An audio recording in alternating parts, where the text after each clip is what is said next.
Hello guys, welcome to our channel. இன்றைக்கி என்ன recipe பார்க்க போகிறோம் அப்படின்னா மட்டன் கிரேவி தான். நிறைய மசாலாஸ்லாம் இல்லாமல் சிம்பிளாக வீட்லேயே ப்ரிப்பேர் பண்ணி எப்படி செய்யுதுன்னு பார்த்துடலாமா? ரொம்ப ரொம்ப டேஸ்டியாக ஒரு கிரேவி தான். எப்படி செய்யுதுன்னு பார்த்துடலாம் வாங்க. நான் வந்து 300 கிராம் மட்டன் எடுத்து வச்சுருக்கேன். அதுக்கு வந்து 2 பெரிய தக்காளி, 2 பெரிய வெங்காயம் எடுத்து வச்சுருக்கேன், 1 கைப்பிடி இஞ்சி, 1 கைப்பிடி பூண்டு, கொஞ்சமாக கருவேப்பிலை, கொத்தமல்லி, சோம்பு 2 இலை, ஸ்டாரு, மிளகு, சீரகம், அவ்வளோதான். எப்படி செய்யுதுன்னு பார்த்துடலாமா? மிளகு வந்து 1 ஸ்பூனு, சோம்பு 1 ஸ்பூனு, சீரகம் 1/2 ஸ்பூன். இப்போது ஸ்டவ் ஆன் பண்ணி ஒரு குக்கர் வச்சுக்கலாம். குக்கரில் நான் வந்து ஒரு 3 டேபிள் ஸ்பூன் நல்லெண்ணெய் விட்டுக்கிறேன். இதில் வந்து கொஞ்சமாக சோம்பும் கருவேப்பிலையும் போட்டு தாளிச்சிக்கலாம். நல்லா தாளித்து பொரிஞ்சதுக்கப்புறமா இப்போது வெங்காயம் நம்ம போட்டுக்கலாம். வெங்காயத்தை நல்லா வதங்கிறதுக்காக கொஞ்சமாக கல் உப்பும் கொஞ்சம் மஞ்சத்தூளும் சேர்த்துக்கலாம். இந்த சைடு வந்து வெங்காயம் வதங்கிட்டு இருக்கட்டும். இப்போ நம்ம இதுக்கு ஒரு மசாலா தான் அரைக்க போகிறோம். அது என்னன்றதை பார்த்துடலாம். ஒரு கடாய் வச்சு 1 டேபிள் ஸ்பூன் நல்லெண்ணெய் விட்டுக்கோங்க. இல்லை நம்ம எடுத்து வச்ச இஞ்சி இதில் போட்டுக்கலாம். இஞ்சி கொஞ்சம் நல்லா இந்த மாதிரி சுருண்டு வரட்டும். இதுக்கப்புறம் நம்ம பூண்டு ஆட் பண்ணிக்கலாம். பூண்டையும் சேர்த்து ரெண்டுமே நல்லா வதக்கி விட்டுக்கோங்க. இஞ்சி பூண்டு நல்லா இதே மாதிரி நல்லா சுருண்டு வந்ததுக்கப்புறமா நம்ம மிளகை சேர்த்துக்கலாம். அப்புறம் சீரகம், சோம்பு, 2 பட்டை, ஸ்டாரு எல்லாமே சேர்த்துக்கலாம்.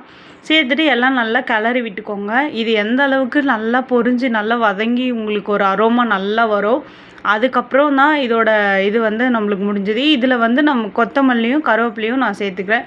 இந்த மசாலா தான் நம்ம அந்த குழம்புக்கே டேஸ்ட்டு கொடுக்க போகுது. இந்த சைடு வந்து வெங்காயமும் நல்லா வதங்கிக்கிட்டே இருக்குது. வெங்காயம் இந்த அளவு சுருண்டதுக்கப்புறமா நம்ம இதில் வந்து தக்காளி சேர்த்துக்கலாம். தக்காளி சேர்த்துட்டு நல்லா வதக்கி விட்டுக்கோங்க. நல்லா இதே மாதிரி ஒரு வாட்டி கிண்டி விட்டுட்டு இப்போ நம்ம அரைச்சி வச்சுருந்தோம் இல்லையா, அந்த மசாலா எல்லாமே நல்லா வதங்கி சுருண்டு ஆற வச்சு எடுத்து இப்போ ஒரு மிக்ஸி ஜாரில் சேர்த்து இதே மாதிரி ஃபைன் பேஸ்ட்டாக அரைச்சி எடுத்தாச்சு.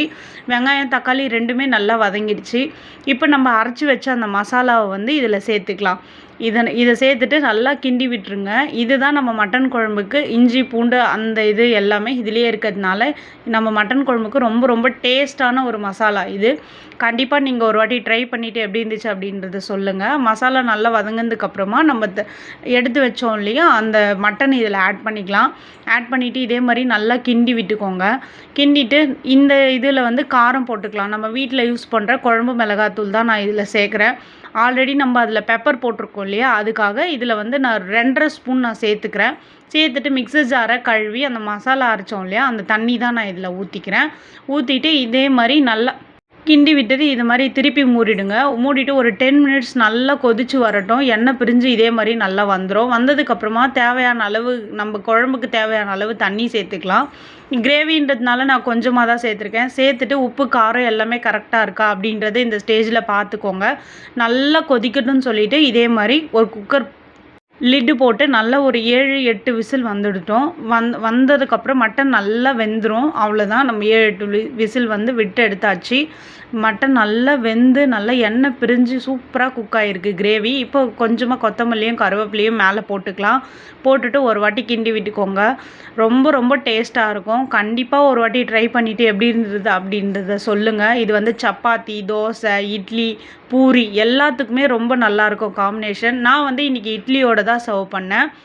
டேஸ்ட்டாக நல்லா என்ஜாய் பண்ணி நாங்கள் எல்லாருமே சாப்பிட்டோம். வீட்டில் நீங்கள் செஞ்சு பார்த்துட்டு என்ஜாய் பண்ணி நீங்கள் சாப்பிட்டீங்களா, உங்களுக்கு பிடிச்சிருந்துச்சா அப்படின்றத சொல்லுங்கள். நம்ம சேனல் பிடிச்சிருந்துச்சி அப்படின்னா லைக் பண்ணி சப்ஸ்கிரைப் பண்ணிக்கோங்க. வேறு என்ன வீடியோ வேணும் அப்படின்றத கமெண்ட் பண்ணுங்கள். தேங்க்யூ.